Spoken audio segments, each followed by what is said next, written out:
नमस्कार दोस्तों, जी जो यूट्यूब चैनल में आपका स्वागत है। हम लोग देख रहे हैं आर्टकैम की सीरीज टिप एंड ट्रिक्स। जैसे में हम लोग हमारे यूट्यूब चैनल पे चले जाते हो तो आपको यहाँ पे प्ले लिस्ट का ऑप्शन मिलेगा। प्ले लिस्ट पे जैसे ही क्लिक करते हो आप लोग तो यहाँ पे आपको आर्टकैम टिप एंड ट्रिक्स की जो नए वीडियो आर्टकैम के मिलने के लिए देखने के लिए मिल जाएंगे। जैसे व्यू फुल लिस्ट पे आप प्ले लिस्ट पे क्लिक करते हो, ये जो हमारे जितने भी आर्टकैम की टिप एंड ट्रिक्स पे वीडियो बने हैं ये सारे यहाँ पे है, यहाँ से आप लोग देख सकते हैं। लास्ट वाला वीडियो जो हमने बनाया था वो बनाया था टिप एंड ट्रिक्स का पार्ट नंबर 15 3D ब्लेंड के ऑप्शन पे बनाया था कि 3D ब्लेंड वर्क कैसे करता है। आज हम लोग बनाने वाले हैं काउंटर ब्लेंड के ऊपर कि काउंटर ब्लेंड कैसा काम करता है। सबसे पहले इसको मिनिमाइज कर लेते हैं, हमारे आर्टकैम को ओपन कर लेते हैं। आर्टकैम को ओपन करने के बाद न्यू मॉडल में हमेशा हम लोग जो भी मॉडल लेने का है हमें, तो हम लोग उसकी साइज डालेंगे। ठीक है, नॉर्मली 600 बाई 600 mm साइज लेता हूं मैं। रेजुलेशन हमेशा फुल रहेगा। फुल रेजुलेशन रहेगा तो डिजाइन की जो क्वालिटी वो बहुत अच्छी आएगी। ठीक है, उसके बाद में हमारा यूनिट mm में रहेगा। ओरिजिन आप कहाँ भी सेट कर सकते हो। उसके बाद में ओके बटन पे क्लिक कर देंगे। ओके बटन पे क्लिक करने के बाद हमारा डायलॉग बॉक्स ओपन हो जाएगा इस टाइप का।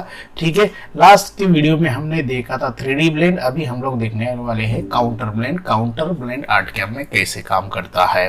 ठीक है, हम आर्टकैम की जो सीरीज है टिप एंड ट्रिक्स उसमें स्टेप बाय स्टेप देखते आ रहे हैं 3D के काम में कौन से ऑप्शन है, क्या काम करते हैं, इसके बारे में हम लोग जानकारी ले रहे हैं कि दोबारा आर्टकैम की जो ट्यूटोरियल है वो बने और आदमी लोग को समझ में आए इजीली। ठीक है, तो सबसे पहले हम लोग यहाँ पे चले जाते हैं। एक सर्कल ले लेते हैं। नॉर्मली आपने सर्कल ले लिया, एक स्क्वायर ले लेते हैं। ठीक है, स्क्वायर की साइज हम लोग 150 बाई 150 भी डाल दिया तो चलेगा। ठीक है, क्रिएट। उसके बाद में हम लोग एक रेक्टेंगल ले लेते हैं नॉर्मली। ठीक है, ये भी चलेगा। उसके बाद में एक ये लेते हैं, ज्योमेट्री की कोई भी डिज़ाइन ले लेते हैं, एक्सा लेते हैं। ठीक है, उसके बाद में हम लोग एक ट्रायंगल ले लेंगे, यहाँ पे त्रिकोण डालेंगे और यहाँ पे ट्रायंगल ले लिया। अभी 3D ब्लेंड कैसा काम करता है वो हमें देखना है। अलग अलग शेप में 3D ब्लेंड कैसा काम करेगा। एक मैन्युअली शेप भी हम लोग क्रिएट कर लेते हैं। ठीक है, तो उससे आपको समझ में आ जाएगा कि 3D ब्लेंड कैसा काम करता है। ठीक है, मैन्युअली शेप को हम चाहे तो इंपोर्ट भी कर सकते हैं। ठीक है, तो अगर बनाना है तो बना भी सकते हैं। तो 3D ब्लेंड कौन सी जगह पे काम करेगा ये हमें थोड़ा सा देखना पड़ेगा। ठीक है, उसके पहले हम लोग एक काम करते हैं, ये जो ऑप्शन बना है इसके बारे में हम लोग जान लेते हैं। जो भी हमने शेप अभी क्रिएट किए हैं इनके बारे में हम लोग जान लेते हैं कि शेप कैसा काम करेगा, तो आपको समझ में आ जाएगा कि 3D ब्लेंड का काम क्या होता है। ठीक है, कोई भी शेप को हम लोग सिलेक्ट करते हैं। शेप को सिलेक्ट करने के बाद यहाँ पे चले जाते हैं हम लोग काउंटर ब्लेंड में। काउंटर ब्लेंड में जाने के बाद देखिए, काउंटर ब्लेंड को जैसे हम लोग ओपन करते हैं तो काउंटर ब्लेंड में इस तरह का डायलॉग बॉक्स ओपन हो जाता है। काउंटर ब्लेंड में ज्यादा ऑप्शन नहीं है। ठीक है, 3 ही ऑप्शन है, एक लीनियर, एक राउंड और सिलेक्टेड वेक्टर। तो आपको किस इसमें काम करना है ऑप्शन में वो आप डिसाइड करना है, वो आपको सुटेबल कौन सा रहेगा। देखो, नॉर्मली कोन में तो कोई काम करता नहीं है और कोन में अभी तक मुझे कोई जरूरत पड़ी नहीं। अगर मुझे कोन में बनाना है तो मैं शेप एडिटर में भी कर सकता हूँ और दूसरे बहुत सारे ऑप्शन में भी मैं कोन का काम कर सकता हूँ। तो कोन, इसमें कोन का मैं काम करता नहीं हूँ। ठीक है, दूसरी एक बात होता है इसमें, जो ये होते हैं सेटिंग जो होती है और इसकी सेटिंग ऐसी होती है, ये डिफॉल्ट होती है, इसको हम लोग छेड़ नहीं सकते। ठीक है, उसके बाद में इसकी जो हाइट होती है, हाइट अपने विड्थ के हिसाब से हाइट वो ऑटोमेटिकली जनरेट करेगा। इसके अंदर हाइट कंट्रोल होता नहीं है। जैसे हम शेप एडिटर में हाइट को कंट्रोल करते हैं, काउंटर ब्लेंड में हम लोग 3D ब्लेंड में हम लोग शेप की हाइट कंट्रोल करते हैं, या टू टूल स्विफ्ट में हम लोग शेप की हाइट कंट्रोल करते हैं। ऐसे हाइट यहाँ पे कंट्रोल होती नहीं है, या फिर डिफॉल्ट हाइट बन जाती है। बाद में उसको हम लोग चेंज भी कर सकते हैं। ठीक है, ये हो गया कोन। अगर सारे एक साथ में सिलेक्ट कर लेता हो तो इस तरह के कोन बनेंगे। ठीक है, इस तरह के कोन बनेंगे। लेकिन ये जो ऑप्शन है इसका सबसे बड़ा एक प्रॉब्लम है, ये अगर एक दूसरे के वेक्टर पे ऐसा होगा ना तो ये काम नहीं करेगा।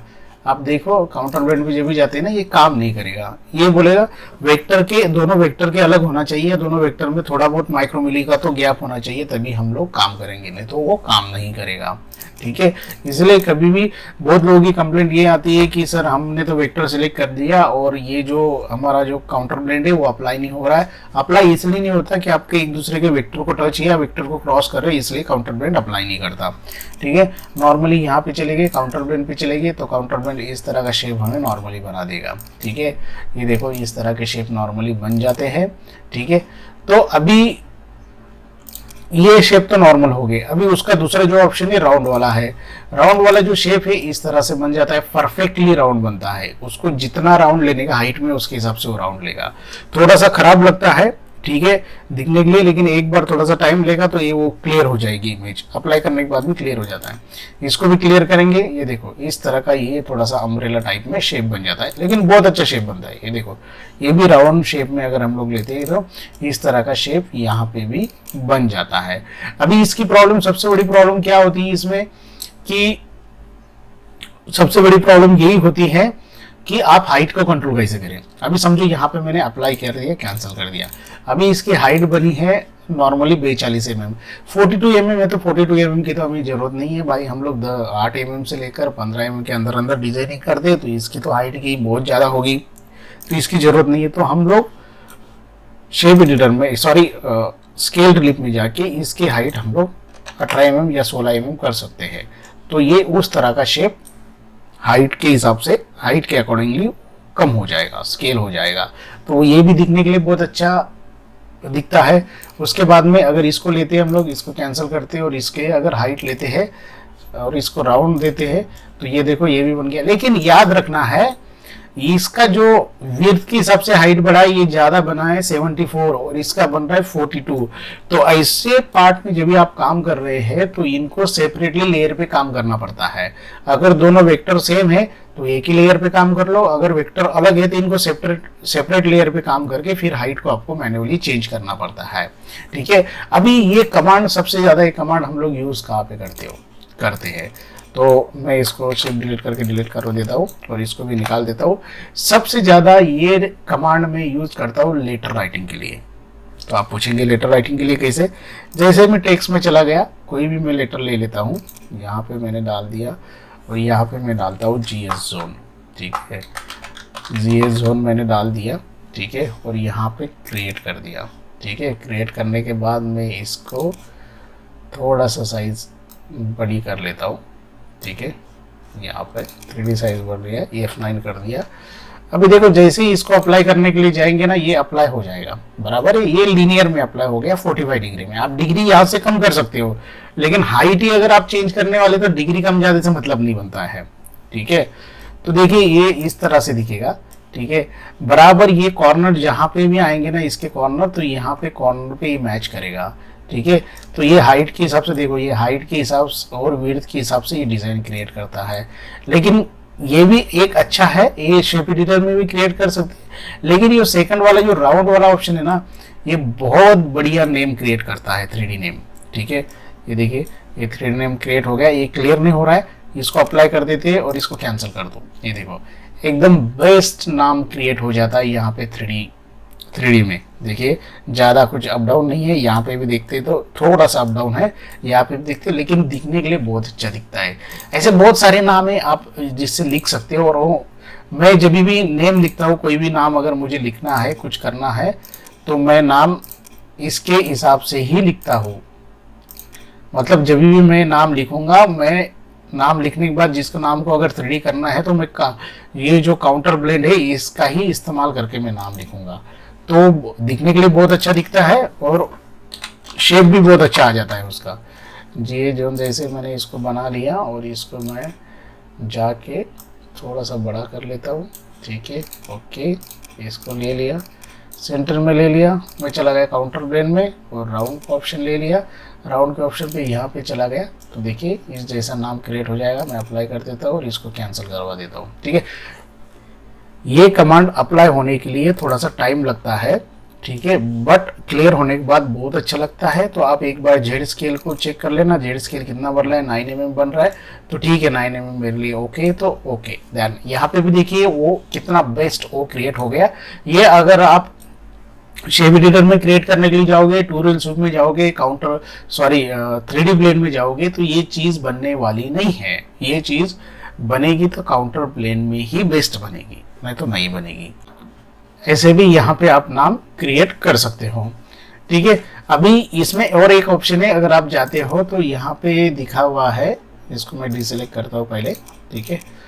और यहाँ पे अगर जाते हो तो यहाँ पे है ऑप्शन इसका सिलेक्टेड वेक्टर का। तो सिलेक्टेड वेक्टर का ऑप्शन क्या काम करता है मैं आपको दिखा देता हूँ। हमने ऐसा एक क्रिएट कर लिया और यहाँ पे जाके एक राउंड वाला इसको सेलेक्ट किया, पहले इसको सेलेक्ट किया, बाद में वेक्टर को सिलेक्ट किया, 3D प्लेन में गया, ठीक है। यहाँ पे सिलेक्टेड वेक्टर पे गया, ठीक है। पहले इसको सिलेक्ट किया, सिलेक्टेड वेक्टर, और इसको सिलेक्ट कर दिया। देखो इस तरह का वो क्रिएट हो जाता है। इसको हम लोग एक्सट्रूड कमांड में भी कर सकते हैं, ठीक है। हाइट के हिसाब से उसको एडजस्ट कर सकते हैं, सारी चीज़ें यहाँ पे एडजस्ट कर सकते हैं, क्योंकि विड्थ कितना बन रहा है, वो हाइट कितना बन रहा है, वो वेक्टर के हिसाब से, वो साइज आप उसके हिसाब से चेंज ज़्यादा कर सकते हो। ये कमांड जो है हम लोग एक्सट्रूड कमांड में भी इसको इस्तेमाल कर सकते हैं, जरूर नहीं है कि इसमें इस्तेमाल करें, ठीक है। तो यही दो मेन चीजें थी इसमें। तो आई होप दोस्तों आपको समझ में आ गया होगा कि जो काउंटर ब्लेंड है, काउंटर ब्लेंड का इस्तेमाल आर्टकम में कैसे किया जाता है, नाम लिखने के लिए कैसे किया जाता है, ठीक है। और इसको सिलेक्टेड वेक्टर पे कैसा काम करने का वो भी समझ में आ जाता है। मेरे लिए इसकी सबसे बड़ी जो कमांड है ना, सबसे बड़ी अच्छी कमांड मुझे लगी है इसकी ओम बनाने के लिए। जैसे ही हम लोग कोई ओम बनाते हैं ना, तो ओम में बहुत अच्छा लुकआउट आता है। जैसे मैं वेक्टर में चला गया, तो इनपुट वेक्टर मेरे पास देखना पड़ेगा ओम है क्या, ठीक है। पहले मैं ओम को सर्च कर लेता हूँ, मेरे पास om.dxf है क्या। ओम dxf तो अपने पास नहीं है, ओम का dxf नहीं है मेरे पास, ठीक है। तो बनवा लेते हैं, कोई दिक्कत नहीं है। वो वैसे ही हम लोग ओम को डाउनलोड कर लेंगे। ओम वेक्टर, ओके, ओम वेक्टर में जाएंगे, जैसे इंटरनेट पे चले जाएंगे, इस टाइप के वेक्टर हमारे पास होंगे। इमेज, ये इमेज को हम लोग, ये इमेज है, ठीक है, ये भी अच्छी है, ये भी अच्छी है, छोटी है। ओम को, हाँ, ये इमेज को लेते हैं और इसको हम लोग सेव एज कर लेते हैं डेस्कटॉप पे, ठीक है। डेस्कटॉप पे सेव एज कर लेते हो। डेस्कटॉप पे सेव एज करने के बाद इसको ओपन विद डायरेक्टली आर्टकैम कर देता हूँ, ठीक है।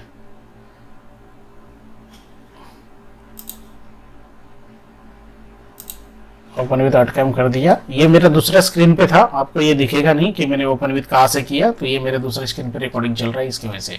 देखो जैसे ही ओम क्रिएट हो गया, हमने ओम पे डाल दिया, और यहाँ पे उसका जो वेक्टर है हम लोग रिड्यूस कलर कर देंगे। आप एक मिनट, रिड्यूस कलर 2 कलर करना है, अप्लाई कर दिया और क्रिएट वेक्टर किया, वेक्टर क्रिएट हो गए, ठीक है। वेक्टर क्रिएट करने के बाद बाहर के वेक्टर हम लोग डिलीट कर देते हैं, 3D व्यू में चले जाते हैं, ठीक है। 3D व्यू में है ऑलरेडी। यहाँ पे जैसे हम लोग ओम सिलेक्ट करते हैं और यहाँ पे जैसे काउंटर ब्लेंड पे चले जाते हैं ना, यहाँ पे राउंड का ऑप्शन जब भी आप देते हैं, ठीक है, और अप्लाई कर देते हैं और इसको कैंसिल करवा दो, तो एक बहुत अच्छी तरह से ओम क्रिएट हो जाता है इसमें काउंटर ब्लेंड में। तो काउंटर ब्लेंड का जो इस्तेमाल होता है वो कुछ ही शेप है, कस्टमाइज शेप है, जैसे ओम हो गया, त्रिशूल हो गया, उसके बाद में कस्टमाइज नेम है। इसके अंदर आप काउंटर ब्लेंड का इस्तेमाल बहुत अच्छी से कर सकते हैं। आई होप दोस्तों आपको आज का ट्यूटोरियल समझ में आ गया होगा।